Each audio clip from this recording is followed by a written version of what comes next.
आज की क्लास में हम अलजेब्रा का टॉपिक शुरू करेंगे और अलजेब्रा से पहले हम अरिथमेटिक का टॉपिक हम देख चुके हैं। अरिथमेटिक प्योरली वो ब्रांच है मैथमेटिक्स की जिसमें प्योरली नंबर्स से डील किया जाता है। अलजेब्रा के अंदर हम देखते हैं कि दो चीज़ें इन्वॉल्व होती हैं। हमें कुछ वेरिएबल्स नज़र आते हैं और उनके साथ नंबर्स इन्वॉल्व हो जाते हैं। फिर कुछ क्वेश्चंस ऐसे हैं जो अरिथमेटिक में फॉर्म नहीं हो सकते, लेकिन हम देखेंगे कि अलजेब्रा के अंदर वो वाले क्वेश्चंस भी फॉर्म हो जाएंगे, क्योंकि मैं भी आगे चल के बताऊंगा कि जैसे कोई इक्वेशन देकर अगर उसे सॉल्व करने की कमांड दी जाए तो ये प्योरली अलजेब्रा में क्वेश्चन बन सकता है, अरिथमेटिक में इस तरह का क्वेश्चन नहीं बन सकता। अलजेब्रा के अंदर हम चार चीज़ें पढ़ेंगे। नंबर 1, हम बेसिक अलजेब्रा के बारे में पढ़ेंगे, इसका मैं आज तकरीबन इंट्रो कंप्लीट कर दूंगा। सेकेंडली, हम देखेंगे कि अलजेब्रा के अंदर फैक्टराइजेशन क्या होती है और कैसे होती है। थर्ड, हम देखेंगे कि अलजेब्रा में एक छोटी सी चीज़ होती है जिसमें हमने सब्जेक्ट ऑफ द फॉर्मूला वो भी वर्कआउट करना होता है। कोई अलजेब्रिक एक्सप्रेशन हमें दे दिया जाता है, हमें कहा जाता है कि आप इसका सब्जेक्ट किसी पर्टिकुलर क्वांटिटी को बनाते हैं। और लास्टली हम ये भी देखेंगे कि क्वाड्रेटिक इक्वेशंस, इनसे रिलेटेड मुख्तलिफ चीज़ें क्या होती हैं, कंप्लीटिंग द स्क्वायर कैसे होता है, सॉल्व कैसे होती हैं, और फिर इसी तरह से इनके हवाले से जो डिफरेंट वर्किंग्स होती हैं वो कैसे की जाती हैं। तो इस वक्त हम सबसे पहले बेसिक अलजेब्रा से अपना काम स्टार्ट करते हैं कि बेसिक अलजेब्रा में क्या क्या होता है। फॉर एग्जांपल, अगर हमें कोई टर्म इस तरह लिखी हुई मिलती है -4x3, तो इसके अंदर चार डिफरेंट चीज़ें हैं जिनके बारे में हमें पता होना चाहिए। सबसे पहले ये जो माइनस का साइन है, ये वो साइन है जो कि इस पूरी टर्म पे अप्लाई हुआ है। इसी तरह से ये जो 4 है ये अलजेब्रा में कोफिशिएंट कहलाता है। फिर इसके बाद ये जो x लिखा हुआ है ये हमारा वेरिएबल होता है। और इसी तरह ये जो 3 लिखा हुआ है ये हमारे पास पावर या एक्सपोनेंट कहलाता है या इंडेक्स कहलाता है। तो ये चार चीज़ें हैं, साइन जो कि नेगेटिव भी हो सकता है, पॉजिटिव भी हो सकता है किसी भी अलजेब्रिक टर्म का। फिर एक कोफिशिएंट होता है जो कि वेरिएबल से पहले नंबर होता है, अगर कुछ भी ना लिखा हो तो इसका मतलब है वो 1 होगा।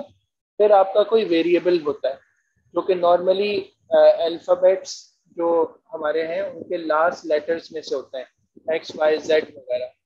और फिर इसी तरह से आपको एक्सपोनेंट मिलेगा जो कि वेरिएबल की पावर होती है।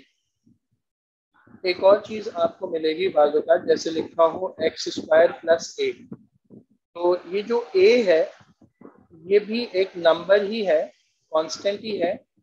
इसको हम आर्बिट्ररी कांस्टेंट कहते हैं, यानी ये कोई नंबर है जिसको फिलहाल एक लेटर की फॉर्म में लिख दिया गया, लेकिन ये कोई एक्चुअल में एक नंबर होगा। बाकी वेरिएबल जो है वो लास्ट लेटर से शो किए जाते हैं, XYZ वगैरह से। अच्छा, अब इसमें एक चीज़ जो इम्पोर्टेंट है इसके बाद कि हमें ये पता हो कि अलजेब्रिक एक्सप्रेशन को किस तरह रीड किया जाता है, उसमें क्या चीज़ कैसे होती है। सेकेंडली, हमें पता होना चाहिए कि लाइक टर्म्स क्या होती हैं। फॉर एग्जांपल, अगर मैं लिखूँ -2x -4x, तो ये दो टर्म्स हैं अलग अलग और ये दोनों लाइक टर्म्स हैं, और सिंस इन दोनों की साइन सेम है तो ये ऐड हो जाएंगी। जैसे अरिथमेटिक में -2 -4 ऐड होता है, इसी तरह से -2x और -4x ऐड होके -6x बन जाएगा। इसी तरह से अगर कहीं लिखा हो 9a + 2a, ये दोनों भी लाइक टर्म्स हैं और ये ऐड अप होकर 11a बना देंगे। थर्ड, आपके पास एक कमांड आपको मिलेगी नॉर्मली जो कि होगी एक्सपैंड। एक्सपैंड का मतलब ये होता है कि आपने जिन चीज़ों को, जो भी एक्सप्रेशन लिखा हुआ है उसमें चीज़ों को आपने मल्टीप्लाई कर देना है। फॉर एग्जाम्पल आपको लिखा हुआ मिलता है x times y plus z और आपको स्टेटमेंट मिल रही है एक्सपैंड की। इसका मतलब होगा कि आपने x को y से और फिर x को z से मल्टीप्लाई कर देना है, तो x y plus x Z आपका आंसर हो जाएगा। फॉर एग्जाम्पल आपको यूं भी लिखा हुआ मिल सकता है कि y multiplied by a minus b, और अगर स्टेटमेंट है या आपके पास इंस्ट्रक्शन है, कमांड वर्ड है एक्सपैंड का, तो उसका मतलब है कि आपने इनको मल्टीप्लाई करना है। तो y multiplied by a is ya minus y multiplied by b is yb। अच्छा, ऐसा भी हो सकता है कि आपको माइनस z को मल्टीप्लाई करना हो दो क्वांटिटी से, for example c plus d से, तो फिर हम माइनस z टाइम्स c लिखेंगे plus minus minus z times d, ये इसका एक आंसर होगा। और ये भी हो सकता है कि आपके पास इस तरह का कोई एक्सप्रेशन लिखा हुआ हो, तो पहले हम साइंस को मल्टीप्लाई करेंगे, minus minus plus x into A is X A, again minus minus plus x into B is X B. तो ये एक्सपेंशन का मतलब होगा कि आपने दो टर्म्स को आपस में, यानी दोनों फैक्टर्स को मल्टीप्लाई कर देना है। मल्टीप्लिकेशन के लिए अलजेब्रा में नॉर्मली ब्रैकेट्स यूज होती हैं, जिससे पता चल जाता है कि ये चीज़ें आपस में मल्टीप्लाई हो रही हैं। इसी तरह ये भी हो सकता है कि आपने फ्रैक्शंस को ऐड या सब्ट्रैक्ट करना हो टर्म्स, जैसे ये सिंपल टर्म्स थी, लाइक टर्म्स ऐड या सब्ट्रैक्ट हो रही थी। ये भी हो सकता है कि आपके पास लिखा हो x प्लस 3 और x अपॉन 4, इनको सिंप्लीफाई करना है। तो जैसे एरिथमेटिक में हमने देखा था कि फ्रैक्शंस किस तरह ऐड होती हैं, हम उनका एलसीएम कर लेते हैं, और एलसीएम करने के बाद यहाँ पर 4x और यहाँ 3x आ जाएगा, तो ये दोनों फ्रैक्शंस ऐड होकर 7x अपॉन 12 बन जाएंगे। सब्ट्रैक्शन भी बिल्कुल वैसी होगी फ्रैक्शंस के अंदर जैसे हमने अरिथमेटिक्स में देखा था। फोर्थ इम्पॉर्टेंट चीज वो ये होती है कि हमें फैक्टराइजेशन करने के लिए कहा जाता है कि आप अलजेब्रिक एक्सप्रेशंस को फैक्टराइज करते हैं। अच्छा, ये जो एक्सपेंशन है और अभी जो फैक्टराइजेशन हम पढ़ेंगे, इन दोनों के अंदर जो है ना हम देखेंगे कि कुछ फॉर्मूले भी यूज होते हैं, यानी ये यूँ समझें कि रिजल्ट्स होते हैं जिनको हम जल्दी से यूज कर लेते हैं और अपना टाइम सेव कर लेते हैं। वो फॉर्मूले भी मैं इसके बाद लिखूंगा। फैक्टराइजेशन का मतलब ये होता है कि आपने गिवन एक्सप्रेशन को फैक्टर्स में कन्वर्ट करना होता है, सही। तो एक्सपेंशन में हम ये कर रहे थे कि हमें फैक्टर्स की फॉर्म गिवन होती है, हम फैक्टर्स को कन्वर्ट कर देते हैं प्रोडक्ट के अंदर, ये प्रोसेस एक्सपेंशन कहलाता है। फैक्टराइजेशन में क्या होता है कि हमें कोई प्रोडक्ट गिवन होता है और हम उसको फैक्टर्स में चेंज करते हैं, तो ये फैक्टराइजेशन होती है। फॉर एग्जाम्पल आपके पास 12 का एक नंबर गिवन है और आप इसको 3 इंटू 4 में चेंज कर देते हैं, तो आपने 12 को फैक्टराइज कर दिया क्योंकि आपने उसको फैक्टर्स की फॉर्म में लिख दिया। और इसी तरह से अगर आपके पास 3 इंटू 4 ये फॉर्म गिवन है और आप इसे मल्टीप्लाई करके 12 लिख देते हैं, तो आपने 3 इंटू 4 को मल्टीप्लाई कर दिया, तो एक तरह से आपने इनको एक्सपैंड कर दिया है। तो बिल्कुल इसी तरह से अलजेब्रा में भी होता है कि आपके पास कोई भी एक्सप्रेशन गिवन हो, जब आप उसको उसके फैक्टर्स की फॉर्म में चेंज करेंगे तो आपने उसको फैक्टराइज कर दिया।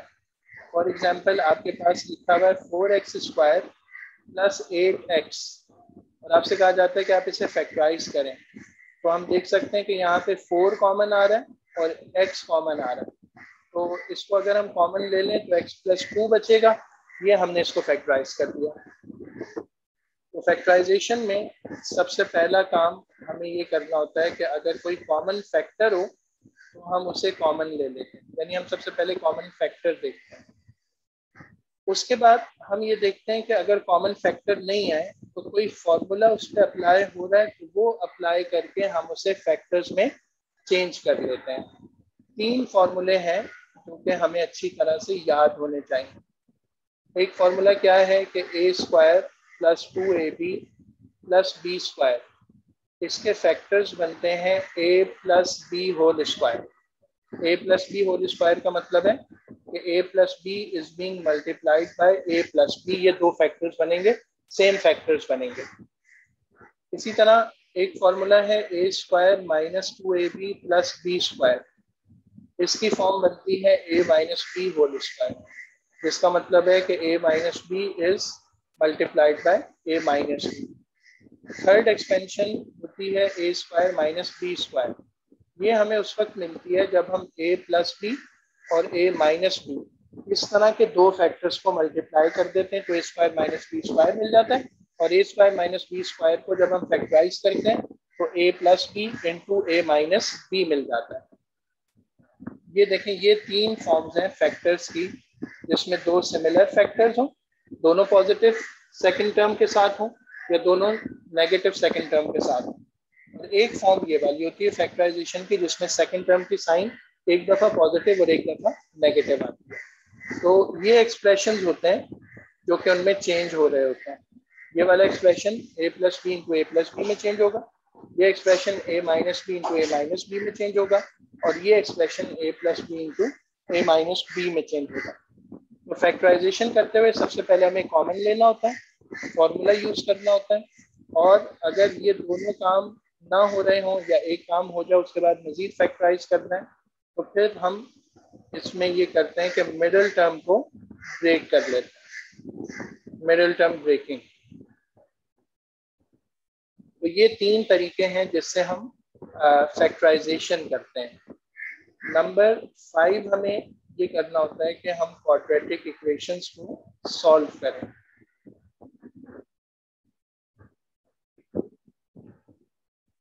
जब हमें क्वाड्रेटिक इक्वेशंस को सॉल्व करना होता है तो हमें सॉल्व करने का मतलब क्या है? सॉल्व करने का मतलब ये होता है कि हमें वैल्यूज फाइंड करनी है वेरिएबल की। जब हम वेरिएबल की वैल्यू फाइंड कर लेते हैं तो हम इक्वेशन को सॉल्व कर चुके होते हैं। तो अब उसमें भी यही होगा कि हम उसे फैक्टराइज करेंगे। सॉल्यूशन के लिए हमें क्या करना होगा कि हमें इक्वेशन को फैक्टराइज करना होगा। सबसे पहले फैक्टराइज हो रही है तो या तो वो कॉमन लेने से फैक्टराइज हो जाएगी, या फॉर्मूला अप्लाई करने से, या मिडिल टर्म ब्रेक करने से फैक्टराइज हो जाएगी। अगर फैक्टराइज नहीं हो रही तो फिर हम क्वाड्रेटिक फॉर्मूला यूज करेंगे। क्वाड्रेटिक फॉर्मूला यूज करके हम किसी भी इक्वेशन को सॉल्व कर सकते हैं। और एक और मेथड भी होता है जिसको हम कंप्लीटिंग द स्क्वायर मेथड कहते हैं। ये भी बाज़ जगहों पे यूज हो जाता है और ये भी हम सीखेंगे। तो इन 3 के जरिए से हम किसी क्वाड्रेटिक इक्वेशन को सॉल्व कर लेते हैं। अब जब इनसे रिलेटेड क्वेश्चंस आएंगे तो वहां पर फिर हम ज़्यादा डिटेल में हर एक चीज़ को देख रहे होंगे। फिलहाल हमें बेसिक अलजेब्रा के अंदर ये देखना है कि टर्म्स ऐड सबट्रैक्ट कैसे होती हैं, और इसी तरह आगे चल के हमें ये देखना है कि हम फैक्टराइजेशन वगैरह वो कैसे करते हैं। तो अब मैं कुछ एक्सप्रेशंस लिखता हूँ जिन्हें हम सिंप्लीफाई करने की कोशिश करेंगे। फॉर एग्जांपल पेपर में एक क्वेश्चन इस तरह का आता है कि हमें 2 या 2 से ज़्यादा फ्रैक्शंस गिवन होती हैं और हमें कहा जाता है कि आप इन्हें सिंप्लीफाई करके मोस्ट सिंपलेस्ट फॉर्म में एक्सप्रेस करते हैं। जैसे 4 times x minus 5y divided by 7, ये एक फ्रैक्शन है। उसमें से एक और फ्रैक्शन सब्ट्रैक्ट हो रही है 5 टाइम्स x माइनस y, और इसके डिनोमिनेटर में 6 है। फिर इसी तरह से एक और एक्सप्रेशन है 7x minus y divided by 21। अब ये 3 फ्रैक्शंस हैं, ऐड सब्ट्रैक्ट हो रही हैं। हमें इनको सिंप्लीफाई करके एक सिंगल फ्रैक्शन की फॉर्म में लाना है। सबसे पहले हमें एलसीएम करना होगा। 7, 6 और 21 का हम एलसीएम करेंगे। 7 से डिवाइड करते हैं तो 1, और 3, उसके बाद 3 से डिवाइड करते हैं तो 2 और 1, और आखिर में 2 से डिवाइड कर देंगे तो ये 3 नंबर हैं जिन्हें मल्टीप्लाई करके हम एलसीएम फाइंड करेंगे। तो आपके पास एलसीएम 42 का आ जाएगा। 7 को हमें 6 से मल्टीप्लाई करना होगा तो उसका न्यूमरेटर भी 6 से मल्टीप्लाई होगा। तो आपके पास 24 इंटू एक्स माइनस 5y ये आ जाएगा। 6 को हमें 42 बनाने के लिए 7 से मल्टीप्लाई करना होगा, इसका न्यूमरेटर भी 7 से होगा। तो 35 इंटू एक्स माइनस वाई आ जाएगा। 21 को 2 से करना होगा तो इसके न्यूमरेटर को भी हम 2 से मल्टीप्लाई कर रहे होंगे। 7x minus Y multiplied by 2 ये इसका न्यूमरेटर बनेगा। अब डिनोमिनेटर में 42 एज इट इज रहेगा, ये बनेगा 24x minus 120y minus 35x plus 35y, फिर उसके बाद 14x माइनस 2y। इसी तरह अब हम लाइक टर्म्स को सिंप्लीफाई कर देंगे न्यूमरेटर में। 24x minus 35x plus 14x एक जगह कर देते हैं, minus 120y plus 35y minus 2y ये हम एक जगह कर देते हैं। अब x वाली टर्म्स सिंप्लीफाई हो जाएंगी तो 24 और 14 ऐड होके 38 बन जाएंगे। 38 माइनस 35 तो इसका मतलब है 3x बचेगा और वो भी पॉजिटिव। 120 में से 35 हम सब्ट्रैक्ट कर दें तो आपके पास 85 बचेगा। 85 में 2 ऐड कर दें तो माइनस 87y बचेगा। न्यूमरेटर में से फर्दर 3 कॉमन आ सकता है तो x माइनस 29y और डिनोमिनेटर में 42 है तो 3 उसको सिंप्लीफाई कर लेगा। तो मोस्ट सिंप्लीफाइड आंसर इस गिवन फ्रैक्शन का x माइनस 29y अपॉन 14 हो जाएगा। ये इसका मोस्ट सिंप्लीफाइड आंसर। अब मैं एक फ्रैक्शन लिखता हूँ, उसे ज़रा आप सिंप्लीफाई करने की कोशिश करें। 2 टाइम्स 3a प्लस b, इसका डिनोमिनेटर है 5 और plus 4 times 2a minus b upon 3। इसको ज़रा सिंप्लीफाई करें और बताएं कि इसका क्या आंसर आ रहा है। तो इस एक्सप्रेशन का ये आंसर आ जाएगा। अच्छा, अब एक्सपेंशन में ये भी हो सकता है कि अब सेकंड जो क्वेश्चन है ना वो एक्सपेंशन से रिलेटेड है, तो उसके भी एक आध एग्जांपल हम सॉल्व करते हैं। फॉर एग्जांपल हमें गिवन हो सकता है x times 2x plus 1 plus x times x plus 4 और हमें स्टेटमेंट ये दी जा रही है कि एक्सपेंड एंड सिंप्लीफाई। तो हम सबसे पहले इन्हें मल्टीप्लाई कर देते हैं। 2x स्क्वायर प्लस x, यहाँ x स्क्वायर प्लस 4x आ जाएगा। लाइक टर्म्स को हम एक जगह करके ऐड कर देंगे तो आपके पास 3x स्क्वायर प्लस 5x ये सिंपली इसके एक्सपेंशन का आंसर आ जाएगा। बिल्कुल इसी तरह आप एक और टर्म को या एक्सप्रेशन को एक्सपेंड कर लें जिसके अंदर ये लिखा हुआ है, इसे एक्सपेंड करें और बताएं क्या आंसर आ रहा है। तो माइनस 3a स्क्वायर इसका आंसर आ जाएगा। अच्छा, अब इसी तरह हमें क्वेश्चंस मिल सकते हैं फैक्टराइजेशन के। तो फर्स्ट करें हमें कमांड दिया जाता है फैक्टराइज। फैक्टराइजेशन में हमें कॉमन लेना है, फॉर्मूला अप्लाई करना है या मिडिल टर्म ब्रेक करना है। तो सबसे पहले हम कुछ क्वेश्चंस देखते हैं जिसमें हम कॉमन करने की प्रैक्टिस कर सकते हैं। तो फॉर एग्जांपल हमें 14x माइनस 16 दिया जाता है। जाहिर है कि हम यहाँ से 2 को कॉमन कर सकते हैं।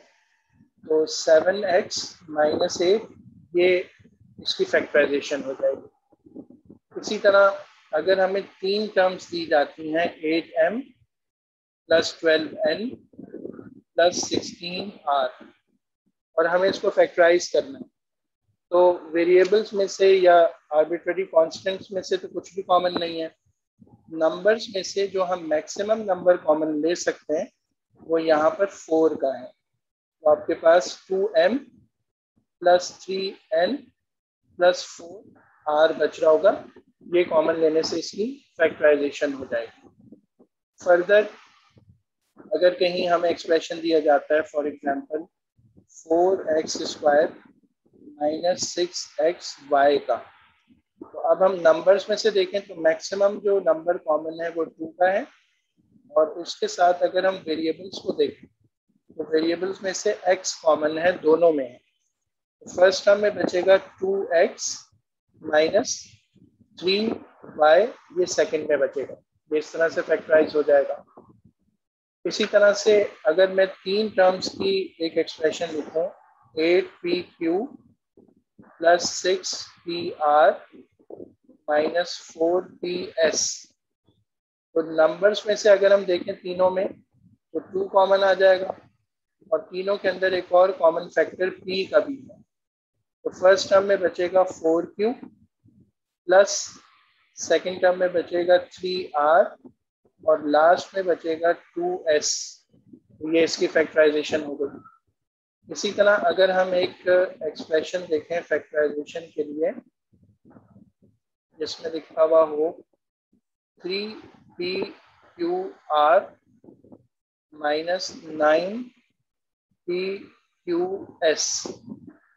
तो नंबर्स में से जो कॉमन है वो 3 कॉमन है, इसके साथ साथ p दोनों में है, इसके साथ साथ q है। तो फर्स्ट टर्म में r बचेगा और सेकंड टर्म में 3s बचेगा। ये इसकी फैक्टराइजेशन है। इसी तरह से फर्ज करते हैं कि हमें दिया हुआ है 42x और माइनस 54। तो नंबर्स में से जो हम कॉमन निकाल सकते हैं वो यहाँ पर आ जाएगा 6 आ जाएगा, और वेरिएबल में से कुछ कॉमन नहीं है, तो 6 7 42x माइनस 6 9 54। इस तरह से ये फैक्टराइज हो जाएगा। इसी तरह और भी एग्जांपल्स हो सकती हैं। फॉर एग्जांपल अगर कहीं लिखा हुआ 4s माइनस 16p और प्लस 20r, तो नंबर जो मैक्सिमम कॉमन है वो 4 का होगा, बाकी s t r में से कुछ कॉमन नहीं है, s बचेगा माइनस 4t बचेगा और 5r बचेगा। तो इस तरह से हमने इसको फैक्टराइज कर दिया। अब मैं कुछ एक्सप्रेशंस लिखता हूँ, उसको ज़रा फैक्टराइज करने की कोशिश करें। पहला एक्सप्रेशन है m² प्लस mn। इसी तरह एक एक्सप्रेशन है 7p³ प्लस p² c²। इसी तरह एक एक्सप्रेशन और लिख रहा हूँ 4r³ minus 6r² plus 8r²s। इसको जरा प्रैक्टिस करें और बताएं कि फैक्टराइजेशन से क्या आंसर आ रहा है। तो ये इन 3 एक्सप्रेशंस के आंसर आ रहे हैं फैक्टराइज होने के बाद। अच्छा, एक क्वेश्चन जो है ना वो इसमें इस तरह भी बनता है कि हमें फॉर एग्जांपल कुछ वैल्यूज दे दी जाती हैं, x is equal to 2, let's say y is equal to -1 and z is equal to -3। हमें कहा जाता है कि ये x, y और z की वैल्यूज हैं। आप वर्कआउट करके बताएं for example 6x plus xy plus 6z plus zy का फाइनल आंसर क्या आ रहा होगा। इस तरह के एक्सप्रेशन में हम ये करते हैं कि हम हर एक जगह पर वैल्यूज पुट कर देते हैं, जो भी वैल्यूज हमें गिवन होती हैं। फॉर एग्जांपल x हमें पुट करना है, x की वैल्यू 2 है, तो यहाँ 2 आ जाएगा, यहाँ भी 2 आ जाएगा। फॉर एग्जांपल y हमें पुट करना है और y की वैल्यू -1 है, तो -1 एंड -1। फॉर एग्जांपल हमें z पुट करना है और z की वैल्यू -3 है, तो -3 एंड -3। अब इसके बाद ये सिंपल अरिथमेटिक टाइप का क्वेश्चन, 6 2 12 -2 -18 एंड +3। तो इनको हम सिंप्लीफाई कर लेते हैं। यहाँ पर आंसर -5 आ जाएगा। तो इसी तरह मैं एक एक्सप्रेशन लिख रहा हूँ, आप उसे सिंप्लीफाई करके बताएं, same values of x, y and z। तो इस एक्सप्रेशन का आंसर क्या बनेगा? x³ + x² y, उसके बाद है -3y और आखिर में है -yz। इसमें वैल्यूज रिप्लेस करके सिंप्लीफाई करें और बताएं कि क्या आंसर आ रहा है। तो इस एक्सप्रेशन का आंसर 10 आ जाएगा। अच्छा, कुछ हमारे पास ना पास्ट पेपर में इस तरह के क्वेश्चंस आते रहे हैं, उनमें से एक आध देख लेते हैं। फॉर एग्जांपल हमें दिया जाता है कि सिंप्लीफाई करना है हमें एक एक्सप्रेशन को। सिंप्लीफाई 2 टाइम्स आगे लिखा हुआ है 3m - 2n + 3 times n - 2m। इसको हमें सिंप्लीफाई करना है। ये इस क्वेश्चन का पार्ट ए है। पार्ट बी में हमें कहा जा रहा है कि find the value of p² - 3p - 9 when p = -2। ये 2 पार्ट्स का एक क्वेश्चन है पास्ट पेपर का, तो हमें इसको सॉल्व करना है। फॉर एग्जांपल फर्स्ट वन को जब हम सिंप्लीफाई करेंगे तो आंसर 6m - 4n आएगा मल्टीप्लाई करके, +3n - 6m आ जाएगा। 6m से 6m कैंसिल हो जाएगा, -n इसका सिंप्लीफाइड आंसर होगा। तो this expression is equal to -n। इसी तरह से पार्ट बी को जब हम सॉल्व करेंगे तो p² - 3p - 9, इसमें p की वैल्यूज रिप्लेस करेंगे तो -2 और -2 दोनों में आ जाएगा। -2 का स्क्वायर हमने अरिथमेटिक में देखा था 4 आता है, +6 - 9, तो 10 - 9 से आंसर 1 आ जाएगा। इस तरह इसका फाइनल आंसर -1 होगा। अब इससे रिलेटेड